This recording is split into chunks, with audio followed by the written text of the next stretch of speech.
Hai, perkenalkan nama saya Neri Talenta Simanjuntak dengan NIM 3202322002. Perkenalkan, saya Raihul Naomi dengan NIM 3202422009. Perkenalkan, nama saya Musdalifah Yunita Nasution, kelas Antropologi Reguler B 2020 NIM 3203322015. Kami kelompok 5 dari Antropologi Perkotaan. Di sini kami akan menjelaskan tentang perubahan sosial budaya belanja di Kota Medan dan di Kota Sibolga. Baiklah, di sini saya akan membahas tentang perubahan sosial budaya belanja yang terdapat pada masyarakat Kota Medan. Pertama, saya akan menjelaskan tentang gambaran Kota Medan. Kota Medan adalah sebuah kota yang terbesar di Indonesia. Dan Medan merupakan ibu kota dari Provinsi Sumatera Utara. Sudah banyak masyarakat dari berbagai etnis atau kalangan yang tinggal di Kota Medan, mulai dari yang etnis dan domestik maupun yang internasional.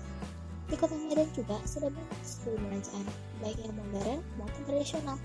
Hampir setiap hari pusat perbelanjaan ini dipenuhi oleh masyarakat, baik yang untuk berbelanja fashion ataupun untuk kebutuhan sehari-hari. Namun, sejak adanya pandemi COVID-19 masuk ke Indonesia atau lebih tepatnya ke Kota Medan, pada tahun 2020 lalu mulai dilakukannya lockdown. Lockdown adalah kebijakan yang dilakukan oleh pemerintah dalam menanggulangi COVID-19. Dengan adanya lockdown, hampir semua kegiatan di luar ditutup atau bahkan dipaksa untuk ditutup. Salah satunya seperti pusat perbelanjaan yang seperti mal-mal besar ataupun pasar tradisional. Lockdown ini berlangsung cukup lama guna untuk menekankan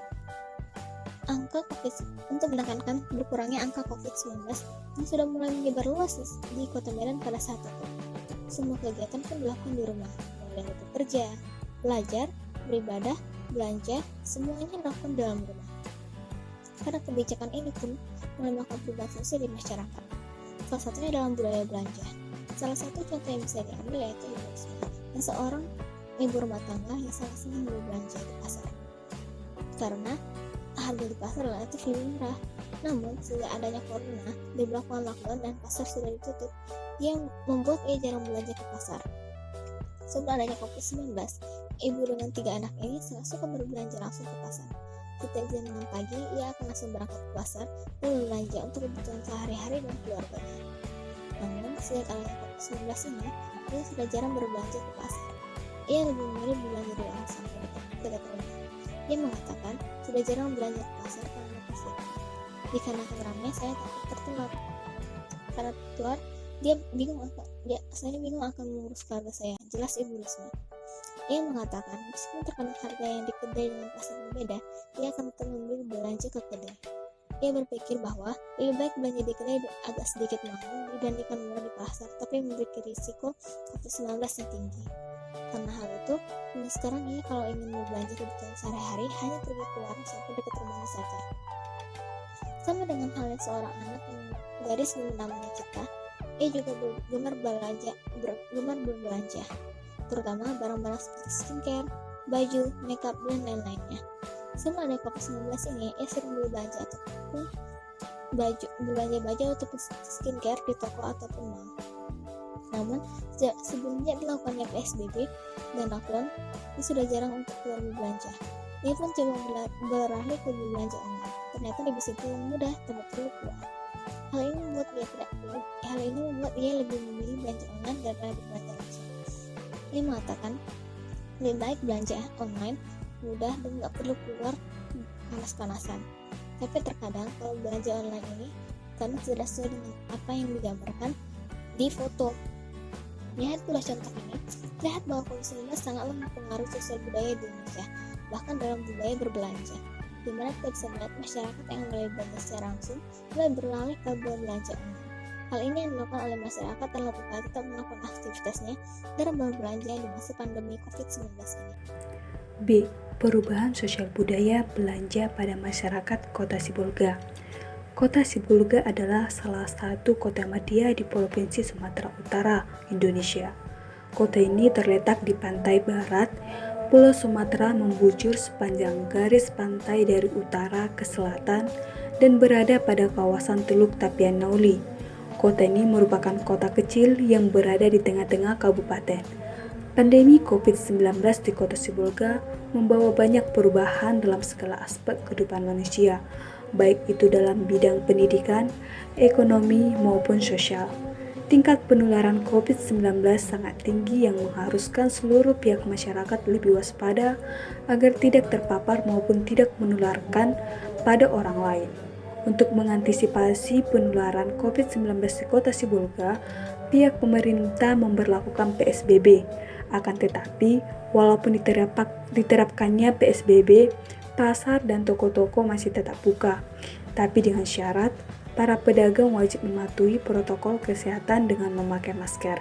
Dan batas waktu buka dimulai jam 8 pagi hingga jam 10 malam. Jika ditemukan toko atau pedagang yang masih buka di atas jam tersebut, maka pihak keamanan akan menutupnya secara paksa. Oleh karena itu, masyarakat Kota Sibolga masih tetap berbelanja langsung ke pasar, dengan syarat juga harus memakai masker dan mematuhi segala protokol kesehatan yang diberlakukan. Tapi sebagian masyarakat lainnya lebih memilih untuk berbelanja online karena takut terpapar COVID-19. Akan tetapi, walaupun sebelum atau sesudah adanya pandemi COVID-19 di Kota Sibolga, belanja online bukanlah hal yang baru lagi, mengingat hampir seluruh masyarakat Kota Sibolga sudah pernah melakukan belanja online. Misalnya itu salah satu informan yang kami wawancarai yaitu Ibu Feni umur 34 tahun. Beliau merupakan seorang ibu rumah tangga. Ibu Feni tersebut biasanya belanja kebutuhan sehari-hari seperti sabun, minyak, beras, dan lain-lainnya melalui situs jual beli online Sibolga Tapteng. Mengingat Ibu Feni seorang ibu rumah tangga sekaligus mempunyai pekerjaan sampingan sebagai pedagang. Jadi untuk menghemat waktu, Ibu Feni sering belanja kebutuhan sehari-harinya secara online.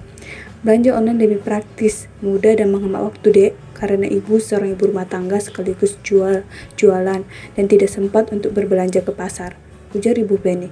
Bukan hanya belanja kebutuhan pokok saja, tak jarang Ibu Feni juga belanja pakaian atau barang-barang lainnya yang disukai secara online. Biasanya, Dek, kalau ibu lihat pakaian yang bagus, ibu sering pesan untuk ibu, suami, dan anak-anak ibu juga, ujar Ibu Feni.